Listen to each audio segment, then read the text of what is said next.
একটু গোলমরিচের গুঁড়া দিয়ে দিব 1 চিমটি। তো হয়ে গেল কিন্তু আমার একটা সুন্দর মজাদার, সুন্দর বলছি কেন, এই যে কি সুন্দর কালার, আর সবচেয়ে বেশি হলো অনেক পাওয়ারফুল এবং অনেক উপকারী একটা ড্রিঙ্কস। আপনারা এর সাথে অ্যাড করতে পারেন শসা। তো আমি কিন্তু শসা অ্যাড করি নাই, কারণ আমি সালাতে হাফ প্লেটে 1 প্লেট শসা খাবো। তো আসলে কি, চলেন একটু, বৃষ্টি আসছে, বাহিরে বৃষ্টি হচ্ছে, অনেক বৃষ্টি। আমরা সুস্থ থাকতে চাই সবাই, কিন্তু সুস্থ থাকাটা কিন্তু অনেক সহজ। সুস্থ থাকতে চাওয়াটা কঠিন হলেও সুস্থ থাকাটা অনেক সহজ। যদি আমরা নিজেকে ভালোবাসি তাহলে কিন্তু আমাদের নিজেকে সুস্থ রাখতে হবে।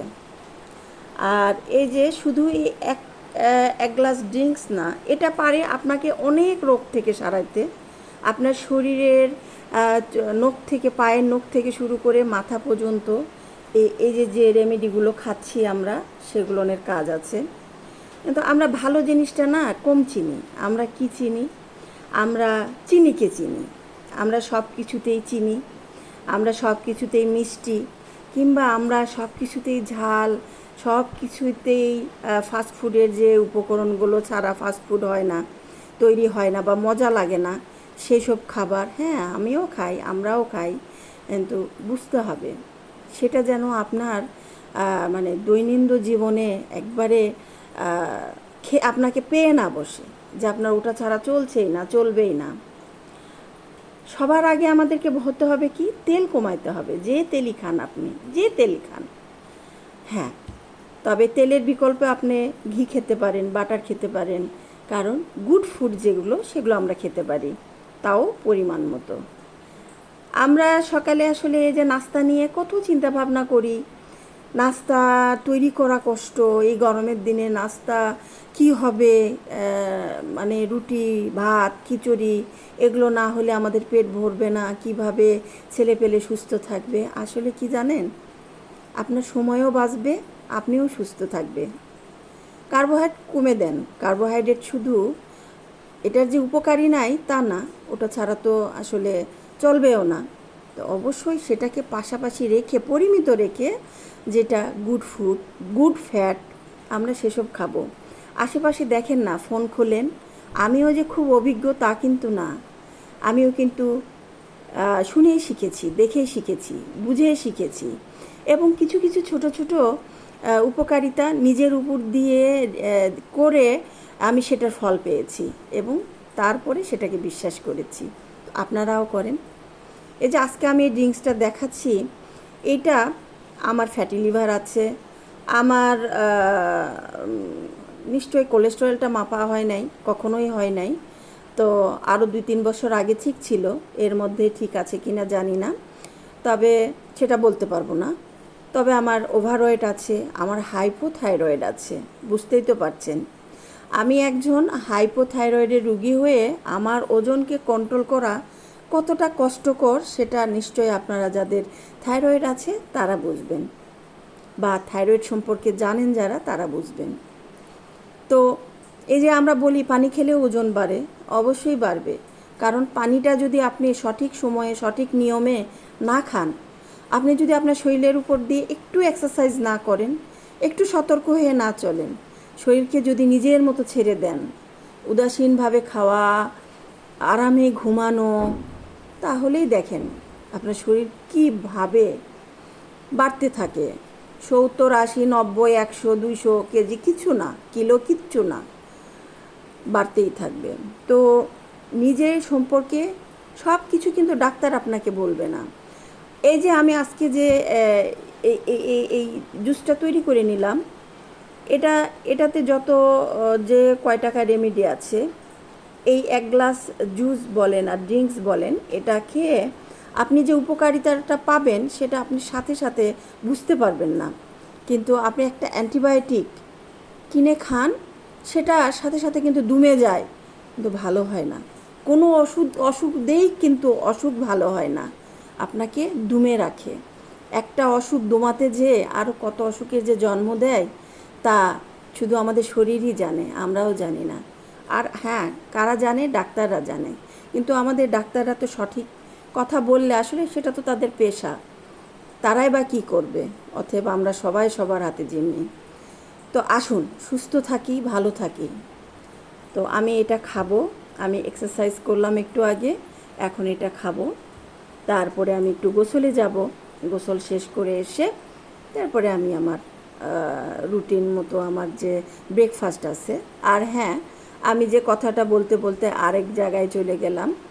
তো সকালে ব্রেকফাস্ট আমরা নিয়ে খুব চিন্তায় থাকি যে কি খাবে, কি করব, রুটি বানাতে হবে চুলার পাশে, না হয় ফ্রোজেন রুটি বানাতে হবে। না ভাই, ফ্রোজেন খাবারটাকে অ্যাভয়েড করেন, বাজার থেকে কিনে খাওয়াটাকে অ্যাভয়েড করেন, নিজেরা ভালো থাকেন। আপনি আপনার একটা ডিম দিয়ে, একটা ডিম আমরা সকলেই খাই সকালে বা দিনে, আমাদের সবার ঘরে একটা করে ডিম সবাই আমরা খাই। তো সেই ডিমটা আমি যদি রুটি না খাই, আমি যদি ভাত না খাই, আমি যদি খিচুড়ি না খাই, তো সেই ইয়েটা, সেই ভাত বা আটা বা চালের টাকাটা দিয়ে কিন্তু আমরা গুড ফ্যাটটা কিন্তু ফুডটা কিনতে পারি। যেমন ডিম, আমরা একটা জায়গায় দুটো ডিম খেলাম সকালে, দুটো ডিম থাকলো, একটা বা দুইটা মৌসুমি ফল। ফল বলতে কিন্তু আমরা কি বুঝি বলেন তো? বিশেষ করে আমরা বাংলাদেশিরা, আমরা কিন্তু কারো বাসায় যাওয়ার আগে আমরা খুঁজি সুন্দর সুন্দর বিদেশি ফলগুলা, কিন্তু সেটা কি আমাদের জন্য? আসলে কি আমাদের জন্য? আমাদের মাটি দিয়ে কি সে ফলগুলো তৈরি হয়েছে? আমরা তো বাংলাদেশি। আসেন, আমাদের দেশে যে ফলগুলো তৈরি হয় আমাদের মাটি থেকে, যে ফলের গাছে আমাদের দেশের মাটির ইয়েগুলো আছে, মানে উপাদানগুলো আছে, আর সেই মাটি থেকে, সেই মাটির জন্য যে মাটি থেকে খাবারগুলো খায় সেগুলো কিন্তু আমাদের শরীরেও ওই উপাদানগুলো আছে। অতএব আপনি আপনার দেশের ফলগুলো খান, সেটা আপনার সবচেয়ে উপকারী হবে, সব থেকে উপকার দেবে। আর আমরা কি খুঁজি? বিদেশি ফল খুঁজি। ওই দেশে তো আপনি বসবাস করেন না, ওই দেশে তো আপনি থাকেন না, ওই দেশের ফলটা আপনার শরীরে এসে কাজ করতে হয়তো সময় নেবে, হজমে হয়তো একটু গোলযোগ হবে, হয়তো একটু ধীর গতিতে চলবে, কিন্তু আপনি আপনার দেশের ফলগুলো খান ভাই, দামও কম পাবেন, আবার মৌসুম অনুযায়ী ফল খান। আমের সময় আপনি খুঁজেন না মানে গরমের ফলগুলা, আর গরমের সময় খুঁজেন না আপনি শীতের ফলগুলো। যখন যেই মৌসুমি ফলটা আসে সেই ফলটাই কিনে খাওয়ার চেষ্টা করি আমরা। তো সকালে 2-3টা ফল কিন্তু রাখবেনই, ভাত না, রুটি না, সাথে কি থাকলো? 2টা ডিম, ফ্রুটস, আর যদি এরকম 2-1 গ্লাস ড্রিঙ্কস থাকে বা ভালো এক কাপ দুধ থাকে, তাহলেই কিন্তু আপনার সকালে নাস্তাটা হয়ে যায়। বলেন, আমরা কিন্তু সকালে ওইরকম ভরে ভরে পেটে ভরে আমরা কিন্তু কেউই নাস্তা করি না বা খাবার খাই না। তো তাহলে আপনি একদিন দেখেন না, 2 দিন দেখেন, 2টা ডিম খেয়ে আপনি সারাদিন কেমন সুস্থ থাকেন। দুপুরের লাঞ্চে 2টা, 1:30, 2টা, আমাদের তো খেতে খেতে 3টাও বেজে যায়। এ পর্যন্ত আপনার ক্ষুধা লাগে কি না? সাথে ফ্রুটসের পাশাপাশি আপনি 2টা খেজুর খান, ভালো থাকবেন। আমিও আগে ভাবতাম যে আমি 2টা রুটি খাই সারা জীবন, সে সবজি দিয়ে হোক, ডিম ভাজি হোক, ডাল হোক, মাংস হোক, যেটাই হোক, 2টা রুটি, এটা এত কম খাই আমি, এর থেকে আর কত কম করব, কত কম খাবো না।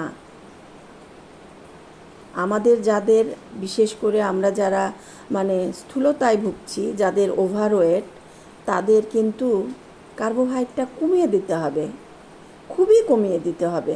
আপনি যদি বাদও দিতে চান তাও আপনি যদি পারেন তাহলে আপনি গেনার, তবে সেটার বিনিময়ে আপনাকে ভালো খাবার খেতে হবে। আমি কি বলবো, আমি তো মানে অভিজ্ঞ না। আমরা যারা এই যে মানে ফোনে থাকি দিনের বেশিরভাগ সময়, আমরা যারা স্মার্ট টিভিতে থাকি, আমরা যারা গুগল, আমরা যারা উইকিপিডিয়া, আমরা মানে খোঁজ করি, দেখি, শুনি কি ঘটলো, কি ঘটতেছে দুনিয়ায়, তার পাশাপাশি খারাপের পাশাপাশি কিন্তু ভালো খবরও থাকে, ভালো কিছুও থাকে, শিক্ষণীয়ও থাকে। তো আমরা সেটাও নেই। নিজেদের শরীরের উপরে, পরিবারের উপরে আমরা সেটাকে করি, ভালো থাকে, সুস্থ থাকে। তো অনেক কথা বলে ফেললাম, যদি একঘেয়েমি লাগে ক্ষমা সুন্দর দৃষ্টিতে দেখবেন। আর যদি কথাগুলো ভালো লাগে তো অবশ্যই নিজের জীবনকে ভালোবাসুন। আমরা যতই বলি তাকে ভালোবাসি, তাকে ভালোবাসি, জীবনের থেকে বেশি ভালোবাসি, আসলে সবচেয়ে কী দরকার জানেন? যে মানুষটা নিজেকেই ভালোবাসতে পারে না, সে অপরকে কী ভালোবাসবে? আল্লাহ হাফেজ, শুভ সকাল।